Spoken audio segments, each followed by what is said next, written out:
Hi guys, this is TheHande, and today I'm bringing you 10 obsolete hardware and software from personal computing. For its relative short history, home computers have changed a lot, and I mean a lot. If you compare what a home computer looked like in the late 1970s when they really started to become a thing to what computers are like now, you'll be hard-pressed to even recognize that's the same device. And understandably, lots of different pieces of software and hardware have blinked out of relevance as a result of it. And today I'm presenting 10 different devices and pieces of software, operating systems, and things that really just aren't around anymore because one way or another, they outlived their usefulness. Now this isn't really a top 10 sort of thing because I'm not really ranking these in the order of importance, and if I am, it's a very subjective order. Let's just highlight some old crap and make a YouTube video out of it. And if there's some obsolete piece of hardware or software that you love, you can feel free and leave it in the comments below, but let's get on with the list.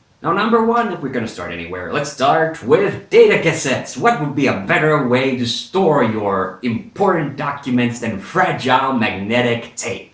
But the thing you need to understand is that before the advent of hard disk drives, or hard drives as we normally just call them, most computers didn't have internal memory. So saving your work was a problem because storage used to be so much more expensive than it is nowadays.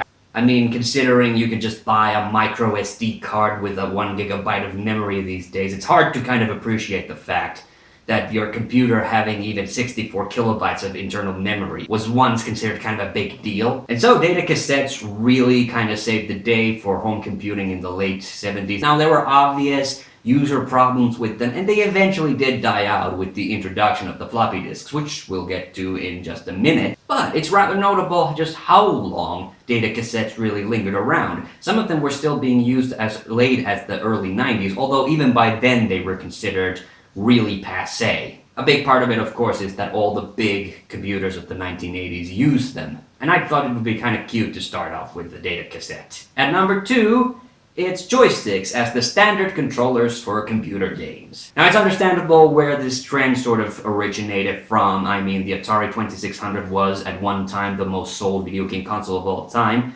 In arcades, they were very prevalent, and so the joysticks remained very popular in home computer games really well into the 1990s, which is kind of strange because a pad controller is so much better in every way. And not only were these just completely prevalent, they were infuriating to get to work with most games. I mean, there wasn't really a standard. Lots of different computer brands had their own joysticks that only worked with that particular model of a computer. And even if you did have the necessary ports to connect it to your computer, you still had to pray and hope that your drivers were compatible with the game you wanted to use it with. Now, it's not a mystery in the very least why joysticks ended up dying out as the de facto controller for most games. The big reason was that by the mid-90s, a lot of games were beginning to use the mouse and keyboard as their primary source for controlling games anyway. And by the time that USB-ported controllers started to become widespread, the gaming community had sort of realized that gamepads were really the way to go, and these things just kind of eventually fell into the wayside as the glorified paperweights as what they are. Number 3, Netscape. Yes, there used to be a time when people actually paid money for an internet browser. Yes, an internet browser. You know, the thing that you download for free the first thing you get your computer. Now that I've blown your mind with the whole idea that somebody might actually pay money for an internet browser, get ready to have your mind blown again when I tell you that lots of people actually paid for an internet browser. Yes, in the 1990s, Netscape and Internet Explorer were pretty much even Stevens when it came to internet browser usage. Yes, Internet Explorer, that fucking browser that everybody makes fun of. It was supposed to be a free alternative for those people who didn't want to pay money for a fucking internet browser. Now, lots of people will defend their purchase by saying that getting Netscape was much more safer, that it had a lot less viruses, and that it was much faster and more reliable than the Internet Explorer. Although, faster, we're talking relative terms because this was the era of the dial-up modem anyway. We'll talk about that in a minute too. But you gotta understand that in the late 90s, those were your choices. You either paid a very sizable sum, I might add, for Netscape, or you used internet browser, or you just didn't go on the internet at all. Now, it probably is no mystery what the undoing of Netscape was. That was, of course, the advent of other free internet browsers. It first started with Mozilla, then Mozilla Firefox, and then, of course, we had Chrome, and a bunch of others as well. At number 4, it's dot matrix printers. If you've ever felt like early computers were really just glorified typewriters, you'd be much closer than you would think. Yes, before the advent of the horrible, messy, unreliable, smudgy inkjet printer, we had the dot matrix, which actually physically pressed printer pins into the paper to print out letters. If you've ever seen that nice paper with the holes on the side, yes, that's what that was. Now, it's not really a mystery why the inkjet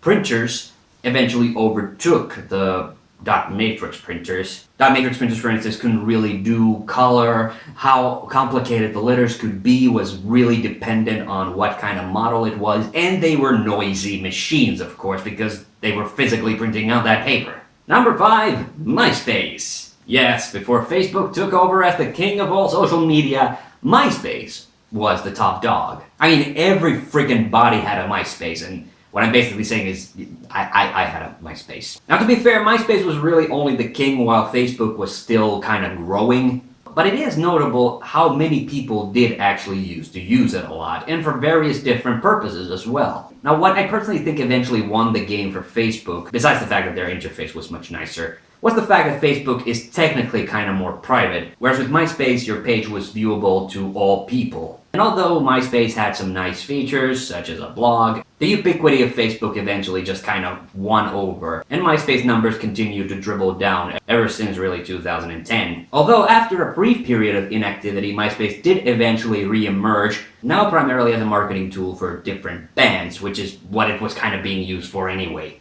And at number 6, dial-up modems. Ah, do you remember when getting on the internet was super noisy? Now yes, when landline phones used to be a whole lot more prevalent, landlines were also being used to travel through the internet. And this entry is kind of anticlimactic because, of course, what ended up killing the dial-up modem was, of course, the invention of broadband. And although there's a lot of nostalgia involved in that terrible, terrible sound that your computer made every time you connected to the internet, it was also kind of annoying that you couldn't actually make phone calls while you were on the internet. I mean, unless you had a cell phone. At number 7, Alta Vista. Let's take a moment of silence for all the dead internet search engines before Google completely dominated the scene. Alta Vista was my favorite, and there's a great degree of sadness I felt when it finally did die out. Although people switching over to Google, like myself, were really largely to blame for that. But Alta Vista was an innovator, and that's what's so sad about it. Google even completely stole a few ideas from Alta Vista, such as Google Translate, or as it was originally known, Babelfish. But you never forget the first search engine you tried to use to find porn. Number 8, Geocities. Some of you might be wondering why I'm not saying Yahoo Geocities, but actually Geocities existed before Yahoo. It was eventually acquired by it. Now, in an era before free blogging services like WordPress and Blogger were really as prevalent as they are today, getting the storage necessary to put that domain you bought into good use was kind of a hard thing to do. So luckily there were a lot of different services that provided free space for your own personal homepage. Now, there were a bunch of others, but I'm just going to talk about Geocities because,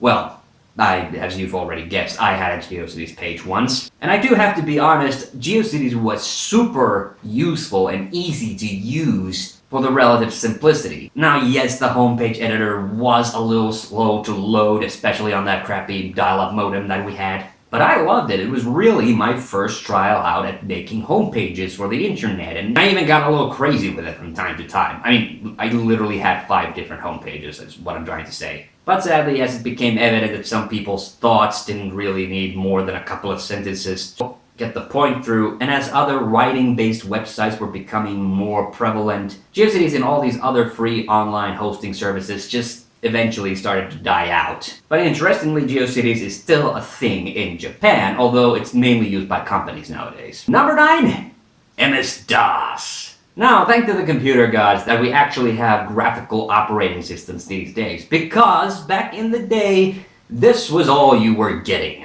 A black page full of white text, where you had to type in commands to run any program. Yes, text-based OSs were really prevalent all the way through the 1980s, and it wasn't until the early 1990s that operating systems like the Mac OS and then of course eventually Windows started to really become the mainstream. But I didn't like it. There was always something a little mystical about it. And now you can of course relive that mystery by trying to figure out how the fuck DOSBox works. And number 10, and I know you've been getting impatient, floppy disks. Yes, the good old 3¼ inch floppy disk. Now, there actually used to be different types of floppy disks, and unlike this one, they actually used to be floppy, which is where the name originates from. And like I said before, these eventually did replace data cassettes, mainly because of the vastly improved storage, although even at their best, this floppy only contains about 2.11 megabytes of memory. And even after burnable CD-ROM drives became a thing in the mid-90s, these things continued to be used well into the early 2000s, mainly because they were the easiest way to store memory, even if it wasn't a whole lot.